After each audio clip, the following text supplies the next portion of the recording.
ద్రోహి జగన్ రెడ్డి అంబేద్కర్ విగ్రహానికి నిప్పు పెట్టినటువంటి వైఎస్ఆర్ కాంగ్రెస్ పార్టీ నిందితులను వెంటనే అంబేద్కర్ విగ్రహానికి నిప్పు పెట్టిన వైఎస్ఆర్ కాంగ్రెస్ పార్టీ నిందితులను వెంటనే అంబేద్కర్ విగ్రహానికి నిప్పు పెట్టిన వైఎస్ఆర్ కాంగ్రెస్ పార్టీ నిందితులను వెంటనే దళిత సమాజానికి వైఎస్ జగన్మోహన్ రెడ్డి తక్షణమే దళిత సమాజానికి వైఎస్ జగన్మోహన్ రెడ్డి తక్షణమే దళిత సమాజానికి వైఎస్ జగన్మోహన్ రెడ్డి తక్షణమే దళిత ద్రోహి జగన్ రెడ్డి దళిత ద్రోహి జగన్ రెడ్డి దళిత ద్రోహి జగన్ రెడ్డి దళిత ద్రోహి జగన్ రెడ్డి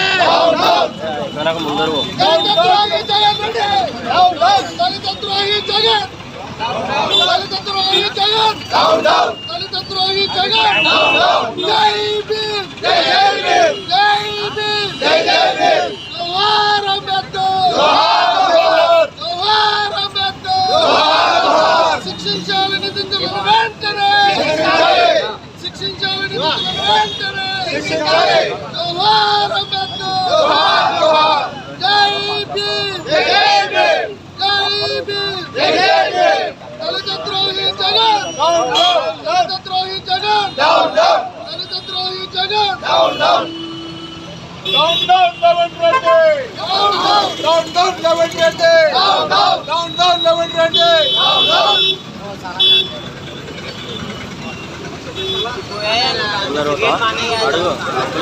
మంచి అప్పుడు ముందర రామంటారు సార్. రాష్ట్రంలోని ప్రతి ఒక్క దళిత సోదరునికి చేతులెత్తి నమస్కరించి విన్నపం చేస్తా ఉన్నాము. 2019 ఎన్నికల సమయంలో రాష్ట్రంలో ఉన్నటువంటి 29 ఎస్సీ అసెంబ్లీ నియోజకవర్గాలు ఏవైతే ఉన్నాయో వాటిలో 28 అసెంబ్లీ నియోజకవర్గాలలో ఉన్నటువంటి మా ఎస్సీ సోదరులందరూ కూడా వైఎస్ఆర్ కాంగ్రెస్ పార్టీకి అండగా నిలబడి 28 నియోజకవర్గాల్లో వైఎస్ఆర్ కాంగ్రెస్ పార్టీకి సంబంధించినటువంటి అభ్యర్థులను గెలిపించి అధిక సంఖ్యలో ఆయనకు మెజారిటీ 151 సీట్లలో అత్యధిక సంఖ్యలో మెజారిటీ రావడానికి రాష్ట్రంలో ఉన్నటువంటి ప్రతి ఒక్క మాదిగ సోదరుడు దళిత సోదరుడు వైఎస్ఆర్ కాంగ్రెస్ పార్టీకి అండగా నిలబడితే 5 సంవత్సరాలు మాదిగల ఓట్లతో అధికారంలోకి వచ్చినటువంటి వైఎస్ జగన్మోహన్ రెడ్డి 5 సంవత్సరాల తన పాలనలో గత తెలుగుదేశం ప్రభుత్వంలో అమలు చేసినటువంటి 29 సంక్షేమ పథకాలను రద్దు చేయడమే కాకుండా దళిత ఆడబిడ్డల పైన అత్యాచారాలను జరుగుతూ ఉంటే అదేవిధంగా దళితుల పైన దాడులు జరుగుతూ ఉంటే వాటిని నివారించకుండా చోద్యం చూస్తూ ప్రోత్సహించినటువంటి ఒక దౌర్భాగ్యుడు జగన్మోహన్ రెడ్డి అనేటువంటి విషయాన్ని ఈ రాష్ట్రంలో ఉన్నటువంటి ప్రతి ఒక్క దళిత సోదరుడు కూడా గుర్తించగలిగారు. అందుకే 2024లో జరిగినటువంటి ఎన్నికలలో రాష్ట్రంలో ఉన్నటువంటి 29 అసెంబ్లీ నియోజకవర్గాలలో 28 నియోజకవర్గాల్లో తెలుగుదేశం పార్టీ తరఫున పోటీ చేసినటువంటి అభ్యర్థులను అత్యధిక మెజారిటీతో గెలిపించి దళిత సమాజానికి ద్రోహం చేసినటువంటి వైఎస్ జగన్మోహన్ రెడ్డిని ఘోరంగా ఓడించి గుణపాఠం చెప్పారనేటువంటి విషయాన్ని గ్రహించినటువంటి వైఎస్ జగన్మోహన్ రెడ్డి అదేవిధంగా వైఎస్ఆర్ కాంగ్రెస్ పార్టీలో ఉన్నటువంటి నాయకులందరూ కూడా ఈరోజు ఎక్కడికక్కడ దళితుల పైన పగబట్టి వ్యవహరిస్తా ఉన్నారు. ఇది ఎంతవరకు సమంజసము? రాష్ట్రంలో ఉన్నటువంటి మా ప్రతి ఒక్క దళిత సోదరుడు కూడా గుర్తించాల్సినటువంటి అవసరం ఉందని చెప్పేసి ఈ సందర్భంగా మీ అందరికీ చేతులెత్తి నమస్కరిస్తూ విన్నపం చేస్తా ఉన్నాము. భారత రాజ్యాంగ నిర్మాత దళిత పితామహుడు అదేవిధంగా తను రచించినటువంటి రాజ్యాంగం ద్వారా కుల మతాలకు అతీతంగా అన్ని కులాలకు అన్ని మతాలకు సమన్వయం జరిగే విధంగా చేసి ఈరోజు కుల మతాలకు అతీతంగా అందరి మన్ననలు పొందుతూ నీరాజనాలు అందుకుంటున్నటువంటి మహానుభావుడు డాక్టర్ బిఆర్ అంబేద్కర్ గారి విగ్రహాన్ని చిత్తూరు జిల్లా పూతలపట్టు నియోజకవర్గం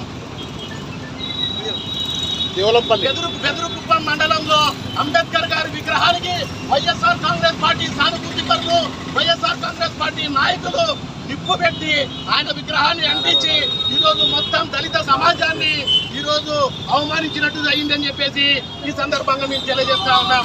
దళిత సోదరులారా, దయచేసి ఆలోచించండి.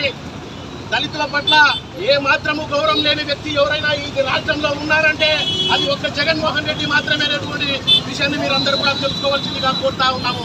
భారత రాజ్యాంగ నిర్మాత, ప్రపంచ మేధావి, అందరి సంక్షేమం కోసం ఆలోచించి భారత రాజ్యాంగం ద్వారా అందరికీ సమాన హక్కులు సమాన గౌరవం కల్పించినటువంటి మహానుభావుడు అంబేద్కర్ గారు.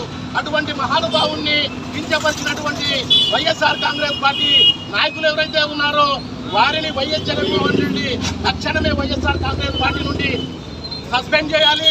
అదేవిధంగా వైఎస్ఆర్ కాంగ్రెస్ పార్టీ శ్రేణులు ఎవరైతే ఉన్నారో అంబేద్కర్ విగ్రహానికి నిక్కుపెట్టినటువంటి వాళ్ళని తక్షణమే అరెస్ట్ చేయాలి. దానికి పూర్తి స్థాయి బాధ్యత వైఎస్ జగన్మోహన్ రెడ్డి తీసుకోవాలి. అదేవిధంగా వైఎస్ జగన్మోహన్ రెడ్డి వైఎస్ఆర్ కాంగ్రెస్ పార్టీ అధినేతగా మాజీ ముఖ్యమంత్రిగా దళితుల ఓట్లను ఉపయోగించుకొని అధికారంలోకి వచ్చినటువంటి వ్యక్తిగా మేము ఈరోజు వైఎస్ జగన్మోహన్ రెడ్డి దళిత సమాజానికంతా కూడా క్షమాపణ చెప్పి ముక్కు నేలకు రాయాలని చెప్పేసి ఈ సందర్భంగా మేము తెలియజేస్తా ఉన్నాం.